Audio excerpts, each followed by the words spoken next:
So now let's look at fiction. This is what I told you yesterday. Characterization is about using words to describe the characters that drive the narrative structure of a story. Okay? Those traits can be anything. So in the case of yesterday's question, that first question about the women, noisy, distracting, and what about limey though?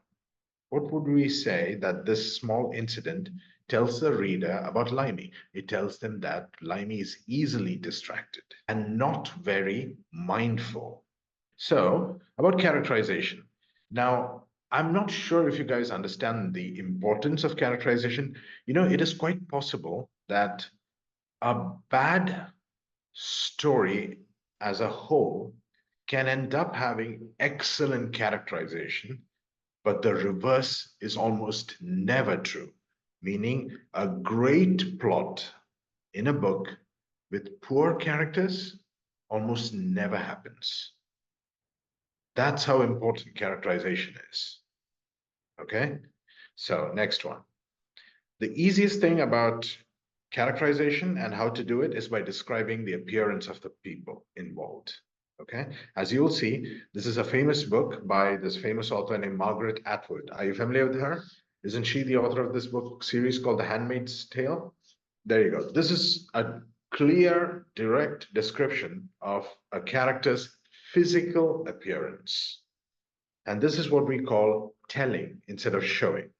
Now, then, I'll give you a quick class on etymology. So the word, I'll just put it here in the chat so that you guys know. Okay, is etymology. All right. So etymology is the study of the origin of words. Okay. If you know some trends of this, it is quite a huge advantage you get. Because even if you don't know the direct meaning of the word penitential, if you know where this word comes from, okay, what is its root background, you'll be able to gauge more or less what it says. Penitential, the word is penitent, okay, right? I'll put it here in the chat so you can see. Penitential comes from the word penitent, which comes from the word penance there.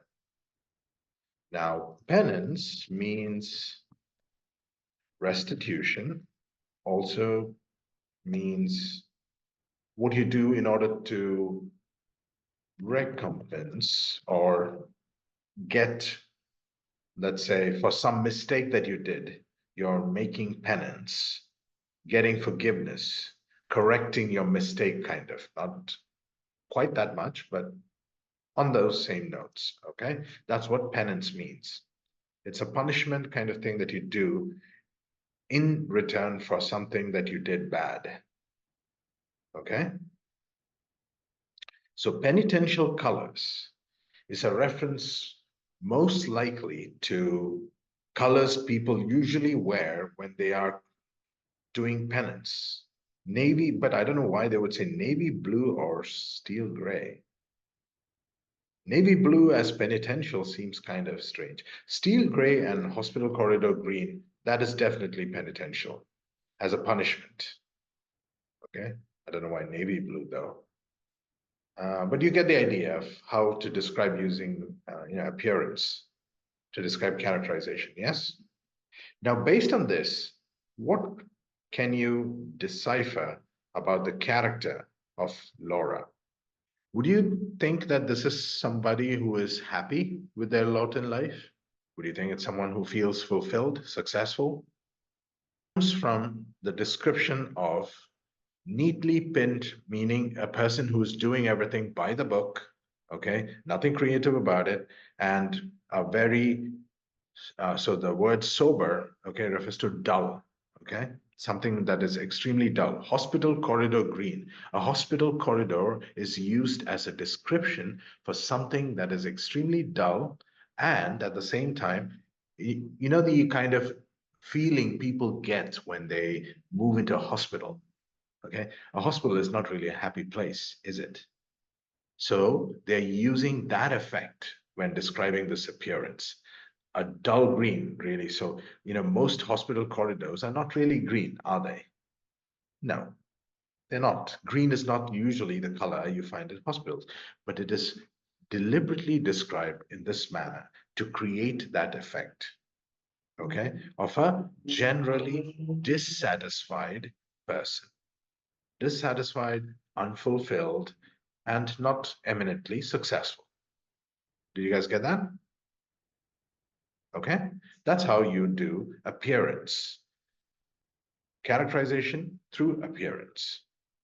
And next, oh my goodness, this one woman, the amount of torture she has probably done to so many students over the years. Have any of you read books by Virginia Woolf? This is one of the easiest methods, okay, of doing show, not tell, okay, where you show the reader traits of the character you want to describe, but doing it through the eyes of other people. So when you say, Mrs. Ramsay looked at him, okay, now you're saying that, okay, this him, okay, is being looked upon by a female named Ramsay, okay? He was such a miserable specimen, the children said, all humps and hollows. What do you think that means, all humps and hollows? The hump part should be easy. Hollows, maybe not so much. So basically, they're describing a person who's physically not that well coordinated. Okay. And hollow typically is what they would use to describe someone who's skinny. Okay. Doesn't have much flesh. So they're not well coordinated. So when they say it's all humps and hollows, you're saying someone who, shambles around, doesn't walk, doesn't look well put together. Okay. That kind of thing. Which is why in the next sentence, it goes on to say he couldn't play cricket. He poked, he shuffled. Do you know what shuffle means? Shuffling is this method of running where each gait or step is extremely small. So quick steps, okay? That's shuffling, okay? Instead of taking long steps and moving, taking really short, quick steps and moving forward. Okay, so that was Mrs. Ramsay's description based on third-party inference. Okay, he was a sarcastic brute. This is being said by someone named Andrew. Okay, they knew what he liked best, to be forever walking up and down with Mr. Ramsay. So if that is Mr. Ramsay, that's most likely the husband of Mrs. Ramsay. Okay, saying who had won this, who had won that. Now, based on this, okay, now here is how truly advanced level understanding comes from. Do you see how the two descriptions made by two different characters are almost completely opposite in terms of connotation? Mrs. Ramsay's description, okay, the one before Andrew, seems sympathetic. They're talking about what supposedly is a physically disabled character, okay, not very well put together, okay, doesn't have much going for them. But the one from Andrew seems to be describing somebody who they hate, okay, who's kind of like a bane of their existence. A sarcastic brute is not something you would refer to a person you're friendly with, would you? Okay. And the key word there is sarcastic, and I'll tell you why. So when they go on to say, this guy is forever walking up and down with Mr. Ramsay, saying who had won this and who had won that. That kind of sounds okay, at least that part. Can you guys guess what that would be referring to, that last part? So, Andrew is probably someone who does not play cricket all that well, or whatever the game might be, so he may not be amongst the people who end up winning. And the person they're talking about, okay, could be the person who goes on to tell Mr. Ramsay who the winner was and who the loser was. It in a fashion that makes the losers seem awfully incompetent and inferior. Hence the term sarcastic brute. Get it? And immediately you can be struck with a kind of impression. Okay, so let me explain to you guys, when I see this, the kind of impression I get about the character they're talking about. Okay, so I would think immediately of a person who is physically not very capable, but mentally maybe more capable than average. Do you know why? Like opposite of that, what they mean? There we go. Well done. Yes. It is saying things that are almost the polar opposite of what you really want to say. Why should that be considered evidence of an above average intellect? That's my question. So for this, I don't blame you guys. Have you guys heard of a man named Oscar Wilde? The name Oscar Wilde, have you heard that? Or Orson Welles? No? So today it's not that big of a deal, okay? In the modern world, it's not that big of a deal. But about 100 years ago, satire, okay, the genre of satire was an immensely respected field, immensely so, okay? And I'll prove it to you. But first, I just want you guys to understand satire, okay? In case you don't know what I'm talking about, I'll give you the word satire. This is what I'm talking about, okay? Satire is an unspoken, humorous way of looking at the real world and objects in it with a critical lens. That critical lens is really important to understand what satire is.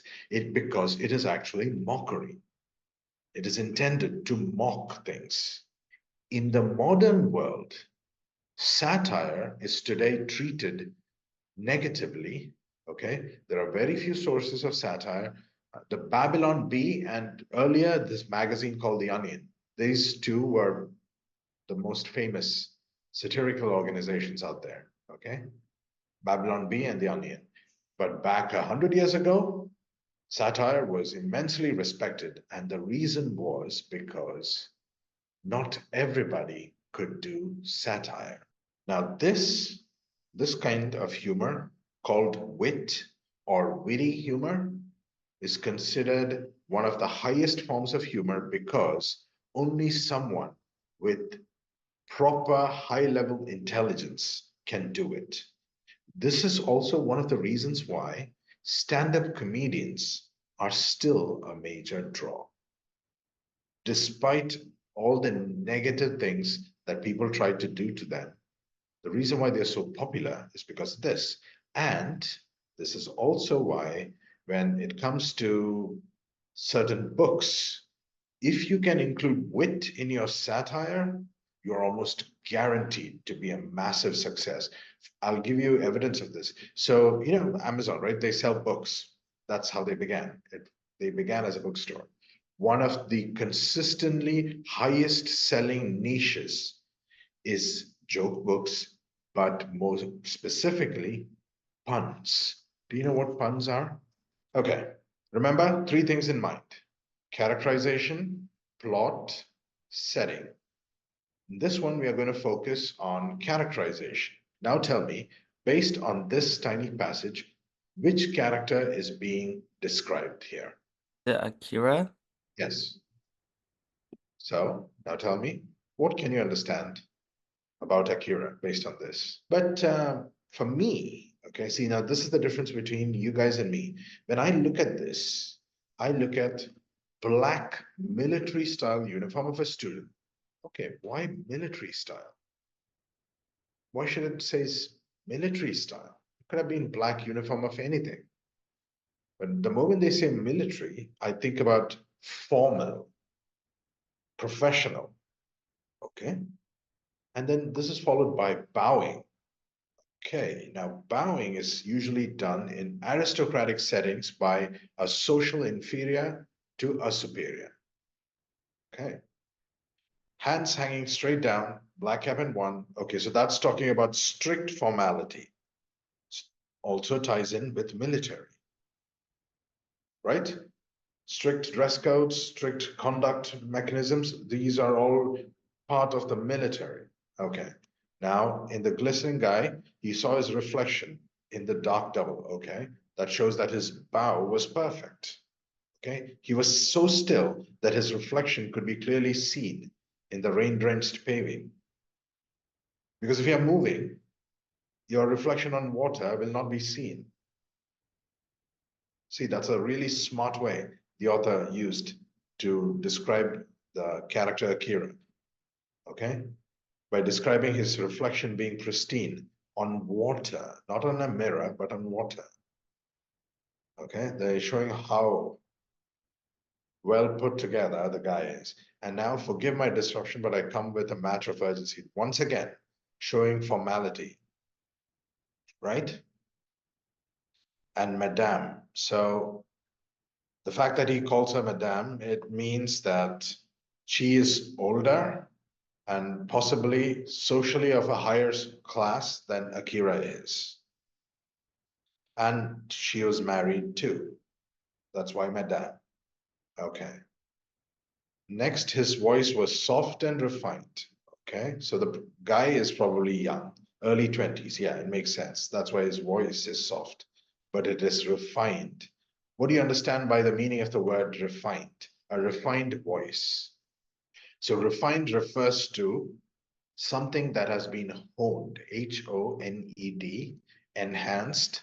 These are the words that come there, honed, enhanced, polished, cleaned, developed. These are all the synonyms of refined. So when you say that somebody's voice is refined, you are basically saying they are trained, educated, high class, at least in terms of their voice and behavior. Okay? That's what you're saying.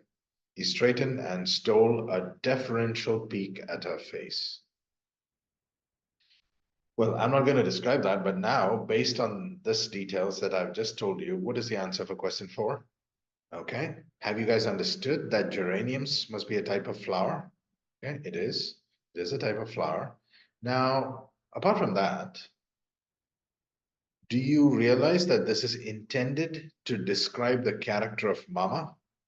Okay, now why don't you guys try this? What can you tell me about the character of Mama based on this tiny little passage? So do you see how you do a bit of detecting based on the evidence presented? Number 7. See, when I told you that this wasn't really a hardworking person. See, more like OCD. Fleeting interest. You know what the word fleeting means? Fleeting interest, guys? It's like, the extreme form is ADHD. Someone gets interested in something and then boom, distract something else, then boom, like that. Like the attention span of a fly kind of thing. You know how there's a phrase in the English language, you say the attention span of a fly? Because flies, they can't sit still in a single place, they just keep moving around. Okay, that kind of thing. What does the tiny passage tell us about the character of Perla's mother, Mama? It is indeed C. And the reason for that, why it is C, is right at the beginning. My mother was given to sudden sprints of creativity. What that sentence means is that it was a habit of hers to suddenly have a burst of energy and do things that she never done before. Creativity, sprints of creativity. And she was given to it. That means it was a habit of hers. It was something that was normal for her. Like suddenly out of the bloom, she wants to do something and she would just get into it. And they are giving further descriptions of that. When she was young, she wanted to be an artist. That's typically, creative people, creative, messy people who end up becoming artists. But in this case, even failure as an artist, that goes on to show this person is not only creative, but OCD and extremely distracted. So now we get a more complete picture of the mother, yes? So I've taught you about characterization and setting. And we also did a few questions from that same passage. So here's the thing. I'm going to give you in Google Classroom, your homework, it's going to be a literature passage, okay?